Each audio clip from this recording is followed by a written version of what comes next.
Nice evening to all of your dear students. खेल एवं स्वास्थ्य के अंतर्गत आज हम अध्ययन करेंगे पाठ 10 जिसका शीर्षक है खेल, नियम, प्रबंधन एवं पुरस्कार। डियर स्टूडेंट्स, मैंने खेल एवं उससे संबंधित पुरस्कारों के विषय में एक विशेष वीडियो बनाया है जिसका लिंक मैं डिस्क्रिप्शन बॉक्स में डाल दूंगी। आइए अब हम शुरू करते हैं अपने पाठ का अध्ययन कार्य।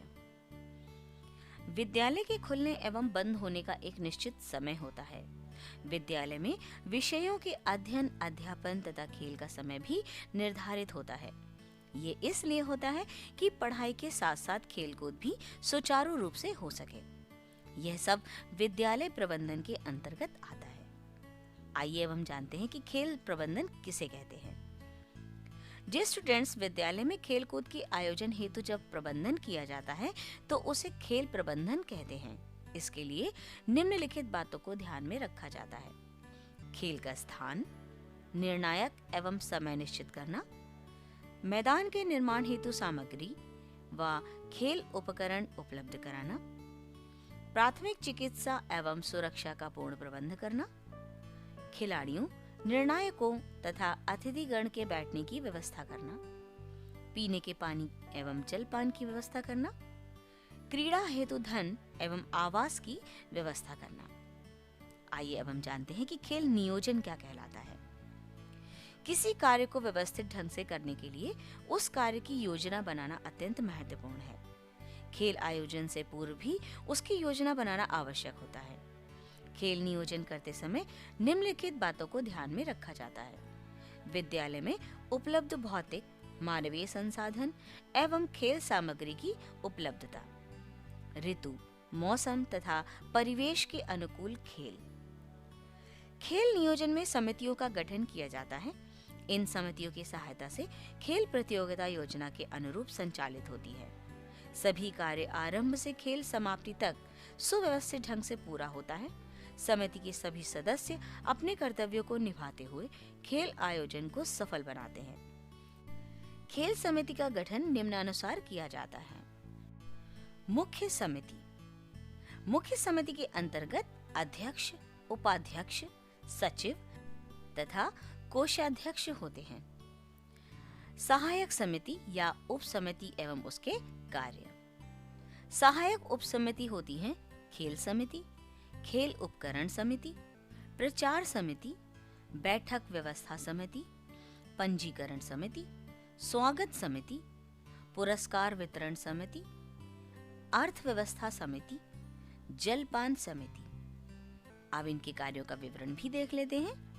खेल समिति, इनके कार्य हैं प्रतियोगिता के लिए निर्णायक, खेल अधिकारी, स्थान, तिथि आदि निश्चित करना। खेल उपकरण समिति का कार्य है खेल के मैदान का निर्माण तथा खेल संबंधी उपकरण की व्यवस्था करना।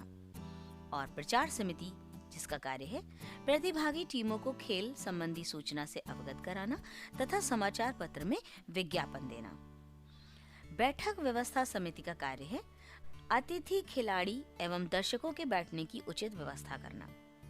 पंजीकरण समिति का कार्य है प्रतिभागी टीमों की प्रविष्टि तथा प्रतियोगिता शुल्क लेना, खिलाड़ियों को चेस्ट नंबर देना, रिकॉर्ड एवं प्रमाण पत्र की व्यवस्था करना। स्वागत समिति का कार्य है मुख्य अतिथि, अन्य अतिथियों का स्वागत, बैज, माला, बुके तथा स्मृति चिन्ह की व्यवस्था करना। पुरस्कार वितरण समिति के कार्य हैं विजयी छात्रों के लिए पुरस्कार एवं प्रमाण पत्र वितरण की व्यवस्था एवं उनका रिकॉर्ड रखना। अर्थव्यवस्था समिति का कार्य है खेल आयोजन हेतु धन की व्यवस्था कर बजट बनाना, बजट के अनुसार खर्च एवं उसका लेखा जोखा रखना। जलपान समिति, जिसका कार्य है टीमों तथा अतिथियों के लिए जलपान की उचित व्यवस्था करना। आइए हम जानते हैं कि खेल प्रतियोगिताओं का महत्व क्या है। डियर स्टूडेंट्स, विद्यालय में प्रतियोगिता आयोजन से अधिक बच्चों को खेलने का अवसर तथा खेल सीखने का मौका मिलता है। खिलाड़ियों को पूरे वर्ष भर में सीखे गए खेल कौशल को दिखाने का अवसर प्राप्त होता है। खिलाड़ी अपना मूल्यांकन कर अपने खेल कौशल को सुधारने एवं विकसित करने के लिए तत्पर रहता है। नई तकनीक एवं कौशल सीखने को उत्सुक होते हैं। टीमों के परस्पर खिलाड़ियों में मैत्री भाव, सामाजिक तथा नैतिक गुणों का विकास होता है। खेलों के माध्यम से बच्चों में नियमों का पालन करना, अनुशासन तथा जिम्मेदारी की भावना जागृत होती है। आइए हम जानते हैं कि प्रतियोगिताओं के प्रकार कौन कौन से हैं। डियर स्टूडेंट्स, प्रतियोगिता 2 प्रकार की होती है, अंतः विद्यालयी क्रीड़ा प्रतियोगिता और दूसरी अंतर विद्यालयी क्रीड़ा प्रतियोगिता। पहली अंतः विद्यालयी क्रीड़ा प्रतियोगिता क्या होती है? यह खेल विद्यालयी बच्चों के बीच आयोजित होता है। विद्यालय की टीमें अपने अपने सदन या कक्षानुसार प्रतियोगिता में भाग लेते हैं। इस खेल के आयोजन से अधिक बच्चों को खेलने का अवसर मिलता है। दूसरी है अंतर विद्यालयी क्रीड़ा प्रतियोगिता। अंतर विद्यालयी प्रतियोगिता ऐसी प्रतियोगिता है जो 2 या इससे अधिक विद्यालयों के बीच खेली जाती है।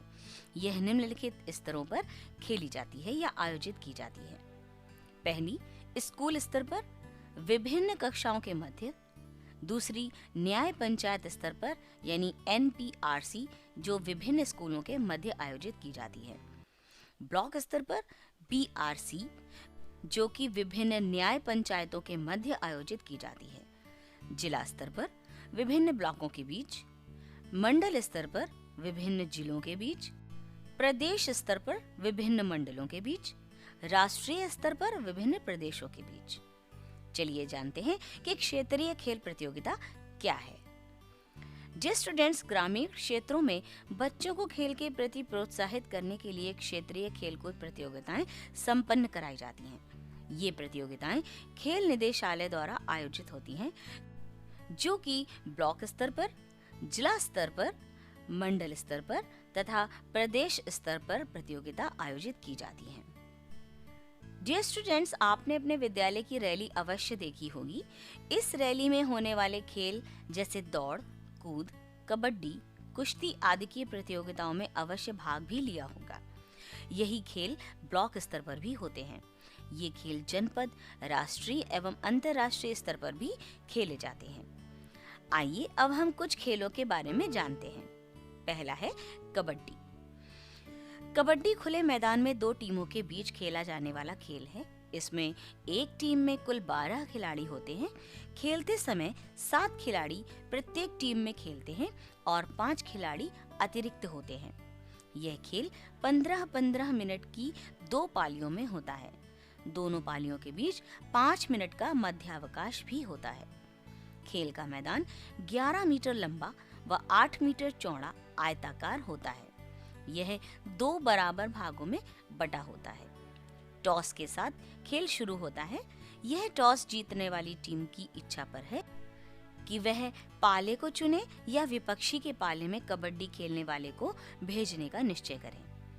बीच की केंद्रीय रेखा पार करने के पूर्व आक्रामक को स्पष्ट और ऊंची आवाज में कबड्डी कबड्डी शब्द कहना चाहिए। विपक्षी के पाले में एक सांस में इसे दोहराते रहना चाहिए। यदि विपक्षी के पाले में आक्रामक की सांस टूट जाती है तो वह आउट हो जाता है। यदि विपक्षी के पाले में आक्रामक उनको छूकर केंद्रीय या मध्य रेखा पार कर लेता है तो जितने विपक्षी खिलाड़ियों को छूकर आता है वे सभी आउट हो जाते हैं। चलिए, ये तो था कबड्डी के विषय में।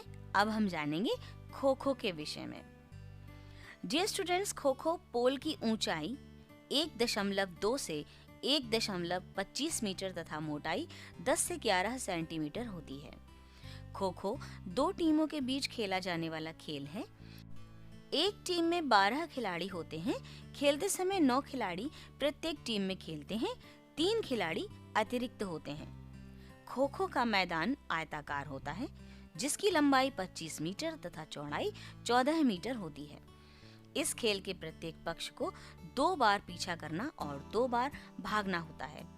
एक पारी 7 मिनट की होती है। यह बात टॉस जीतने वाली टीम की इच्छा पर है कि वह पीछा करे या भागे। पीछा करने वाली टीम के खिलाड़ी एक के बाद एक बने वर्गों में एक दूसरे के विपरीत मुंह करके बैठते हैं। पीछा करने वालों में से एक सक्रिय पीछा करने वाला होता है। दूसरे पक्ष के खिलाड़ी भागने वाले कहलाते हैं। एक बार में 3 भागने वाले खिलाड़ी पाले में उतरते हैं, जो कहीं भी खड़े हो सकते हैं। संकेत मिलने पर सक्रिय पीछा करने वाला दौड़ता है और भागने वालों को हाथ से छूकर उन्हें आउट करने का प्रयास करता है। सक्रिय पीछा करने वाला केंद्रीय गली को पार नहीं करेगा और न ही इसके अंदर प्रवेश करेगा, परंतु गली के एक ओर खड़े होकर या भागते हुए वह गली के दूसरी ओर भागने वाले को हाथ से छू सकता है। सक्रिय पीछा करने वाले को पोस्ट रेखा पहुंचने तक एक ही दिशा में भागना होगा। उसे पीछा करने वाली टीम अपनी टीम के बैठे हुए खिलाड़ियों में से किसी एक को खो देनी होगी या पोस्ट रेखा तक जाकर फिर से मुड़कर पीछा कर सकता है। सक्रिय पीछा करने वाला केंद्रीय गली में बैठे हुए अपने टीम के खिलाड़ियों को पीठ की तरफ से हाथ से छूकर खो देगा। भागने वाले को सक्रिय पीछा करने वाला छू ले तो वह आउट हो जाता है या बाहर हो जाएगा। एक बैच के समस्त खिलाड़ियों के आउट होने एवं किसी भी दशा में सक्रिय पीछा करने वाले खिलाड़ी को निर्धारित मैदान के बाहर चले जाने पर एक खो देना अनिवार्य होता है। खो खो खेल में कोई भी समय अवरोध या टाइम आउट नहीं होता है। आइए कुछ अन्य खेलों के विषय में भी जानकारी लेते हैं। टच एंड पास। इस खेल में 2 टीम होती हैं, प्रत्येक में 13-13 खिलाड़ी होते हैं। इसमें टॉस जीतने वाली टीम पास या कोर्ट का चुनाव करती है। खेल प्रारंभ होने पर पास वाली टीम बॉल को लेकर तेजी से विरोधी टीम की ओर बढ़ती है तथा खिलाड़ी बिना छुए हुए अपने को बचाते हुए विरोधी टीम की गोल रेखा के पार फेंक कर गोल करने का प्रयास करती है। यहाँ छू जाने का अर्थ जिस खिलाड़ी के पास बॉल हो उसे थपकी मारना है, न कि धक्का देना, भिड़ जाना या पकड़ लेना। कृपया ध्यान दें, इस खेल की समयावधि 20 मिनट है। इस दौरान जो टीम अधिक गोल करती है वह विजयी घोषित होती है। यदि इस 20 मिनट में दोनों टीम बराबर गोल करती हैं तो 5 मिनट का समय और देकर दोनों टीमों को 3-3 फ्री हिट दी जाती है। जो टीम हिट को अधिक गोल में परिवर्तित करेगी वह टीम विजयी होगी। दूसरा खेल है घेरों में टप्पा देना। इस खेल में 4-4 खिलाड़ियों के ग्रुप बनाए जाते हैं। प्रत्येक समूह के लिए एक फुटबॉल या टेनिस बॉल होना आवश्यक है। खिलाड़ियों के प्रत्येक समूह के लिए लगभग 3 से 4 फुट के व्यास का एक घेरा चूना या खड़िया की सहायता से बनाया जाता है। घेरे में खिलाड़ी यथास्थान खड़े हो जाते हैं तथा गेंद को टप्पा देकर एक खिलाड़ी से दूसरे खिलाड़ी तक पहुंचाया जाता है। खिलाड़ी बॉल को पकड़े बगैर ज्यादा से ज्यादा टप्पे देने की कोशिश करते हैं। जब गेंद का टप्पा घेरे के अंदर पड़ता है तभी सही रिटर्न माना जाएगा, अन्यथा फाउल माना जाएगा। यदि कोई खिलाड़ी गेंद को घेरे में नहीं लौटा पाता, इस स्थिति में विपक्षी टीम को 1 अंक मिल जाएगा।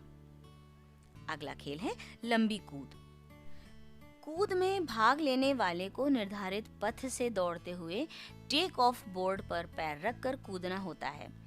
कूदते समय यह ध्यान रहे कि सफेद चूने की रेखा पर पैर न पड़े तथा कूदने के उपरांत शरीर का कोई भी अंग कूद स्थान से पीछे न छुए। आइए अब हम खेल पुरस्कारों के विषय में जानते हैं। खेलों के विकास के लिए प्रोत्साहन स्वरूप अनुदान एवं पुरस्कार दिए जाते हैं।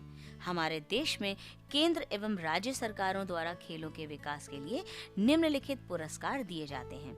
इन्हीं पर मैंने एक विशेष वीडियो भी बनाया है जिसका लिंक डिस्क्रिप्शन बॉक्स में है, कृपया उसे देखें और जानकारी हासिल करें। राजीव गांधी खेल रत्न पुरस्कार। डियर स्टूडेंट्स, यह पुरस्कार 1991 से शुरू हुआ। यह खेल का राष्ट्रीय स्तर पर सर्वोच्च पुरस्कार है। हमारे देश में यह पुरस्कार विश्वनाथन आनंद शतरंज के अंतर्गत, के मल्लेश्वरी एवं एन कुंजुरानी जिन्हें भारोत्तोलन के लिए, लिएंडर पेस टेनिस के लिए, सचिन तेंदुलकर क्रिकेट के लिए, धनराज पिल्ले हॉकी के लिए, पुलेला गोपीचंद बैडमिंटन तथा ज्योतिर्मय सिकदर, के एम वीनामूल, अंजू बॉबी जॉर्ज को एथलेटिक्स हेतु पुरस्कार मिल चुका है। इस पुरस्कार में एक प्रशस्ति पत्र, एक मेडल तथा रुपए 7,50,000 की धनराशि नगद प्रदान की जाती है। 2018 में राजीव गांधी खेल रत्न पुरस्कार साइखोम मीराबाई चानू भारोत्तोलन के लिए और विराट कोहली को क्रिकेट के लिए तथा 2019 में बजरंग पूनिया जिन्हें कुश्ती हेतु व दीपा मलिक को शॉटपुट पैरा एथलीट के लिए दिया गया है। अर्जुन पुरस्कार। वर्ष 1961 में अर्जुन पुरस्कार शुरू किया गया। यह सबसे अच्छे खिलाड़ियों को दिया जाने वाला खेल का एक राष्ट्रीय पुरस्कार है। इस पुरस्कार में अर्जुन की कांस्य प्रतिमा, एक प्रशस्ति पत्र, 5 लाख रुपए नगद और समारोह परिधान शामिल होता है।